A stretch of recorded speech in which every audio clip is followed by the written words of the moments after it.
Y es muy interesante ver cómo todo lo que escribimos y, por ejemplo, cuando Cristina Rivera en otro libro, en Solo me verás llorar, va a los archivos, te pones a reflexionar que cuando los muertos pueden hablar o pueden hacer ruido cuando vas a un archivo, ahí el muerto, la historia del muerto, en este caso te va a la Castañeda, no sé si ya leyeron el libro, si no pues te lo recomendamos, a propósito, ir a un archivo es despertar un poco a esos muertos, ¿no? Y pues ponerse a investigar su vida, las causas de su muerte, y también es un trámite burocrático, porque cuando va uno a un archivo es ir a un hospital o ir a un ministerio público a investigar sobre alguien que quieres que sea tu personaje. Ahora, sobre la realidad en la escritura ha sido trastocada por la muerte. Hablando un poco del Twitter, que es uno de los temas yo creo que más abarcan el libro y más lúdicos, porque bueno, ahí Cristina se pone transcribe los tweets que ha lanzado ella sobre la desapropiación y sobre las redes sociales en sí, cita a varios tuiteros. Hablando sobre las redes sociales, es muy interesante cómo en el Twitter el que escribe, ya sea periodista o aspirante a novelista o cuentista, o simplemente el ciudadano de a pie que tiene una opinión, va para Twitter, y ahorita todo eso está por un momento, pero se pierde, ¿no? Es como un instante. De hecho lo llama muy bien, es una nueva luciérnaga, ¿no? De repente está en el timeline y abajo en unos minutos se pierde, pero bueno, podemos ir para abajo. La situación del Twitter es también, y en uno de sus twitters, Cristina Rivera nos menciona qué pasa con la ortografía en estos días, qué pasa con la gramática, porque muchas veces por la rapidez, ¿no? Porque vas en el camión, en el aparatito, porque estamos aquí sentados y queremos dar la opinión de algún tema que esté entre un tópico, eso. Lo pones y pues las faltas de ortografía y pues las faltas de semántica, etcétera, etcétera. Yo creo que en el Twitter hay dos tipos de escritura, ¿no?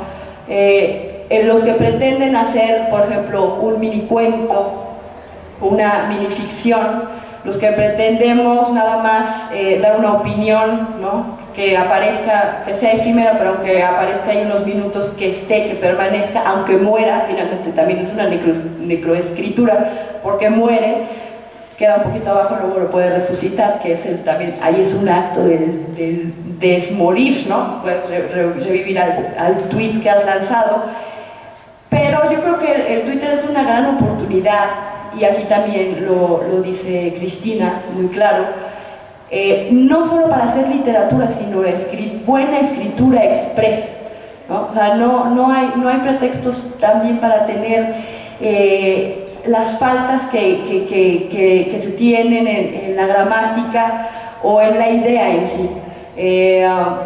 Yo pienso,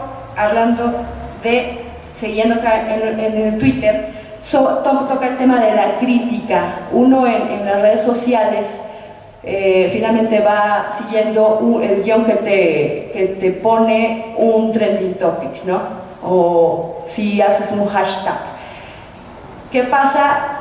Que el Twitter, la manera de escribir, se ha vuelto también un ejercicio para la crítica y la autocrítica. Ahora, también aquí toca un tema muy importante, cita mucho a Gertrude Stein, sobre la variación y la repetición, ¿no? Tenemos muy en claro que de repente solemos repetir las ideas, ¿no? Como ahorita seguramente lo estoy haciendo. Pero la repetición también es una suerte de variación.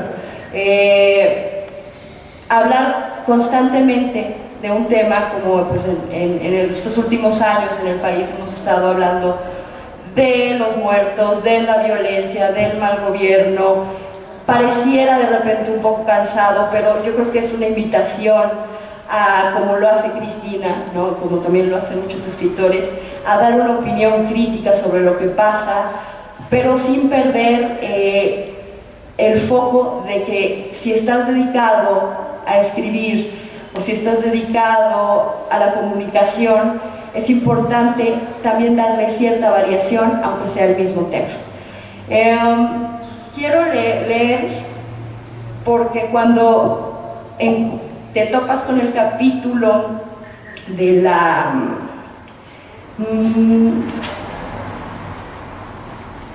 autoría, ¿no? Del autor, de la desapropiación. En ese momento, cuando leí el capítulo de la desapropiación y del plagio, también se me vino a la mente esa ficción de Borges, de Pierre Menard, el autor del Quijote, que no sé si ya lo hayan leído, ¿no? Es un cuento donde Borges crea un personaje que empieza a reescribir el Quijote.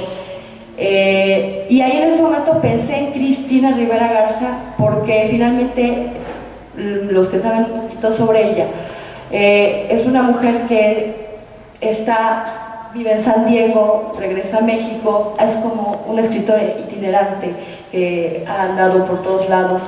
De hecho, su manera de escribir, ella ha utilizado, también aquí habla de los instrumentos que se han utilizado a lo largo de la historia para escribir, desde el lápiz, ¿no? La pluma, la máquina de escribir, hasta llegar ahorita a las plataformas. Entonces pensé, se me vino a la mente ese cuento de Borges, porque finalmente Pierre Menard se apropia del personaje de Cervantes en la época de Bertrand Russell. Entonces va reescribiendo el Quijote, y ahí entra también otro tema que viene aquí, que es la reescritura. Va reescribiendo el Quijote y al final de cuentas el supuesto crítico, que yo creo que es Borges mismo, ¿no? O sea, el otro personaje al que le está contando, pues califica mejor el Quijote de Pierre Menard que el de Cervantes. Entonces yo creo que también la idea de que un escritor tiene que pasar por todos esos trances y también adoptar palabras y adoptar lecturas. Finalmente alguien que escribe tiene que leer mucho, ¿no? Alguien que pretende hacer literatura, sobre todo hacer literatura.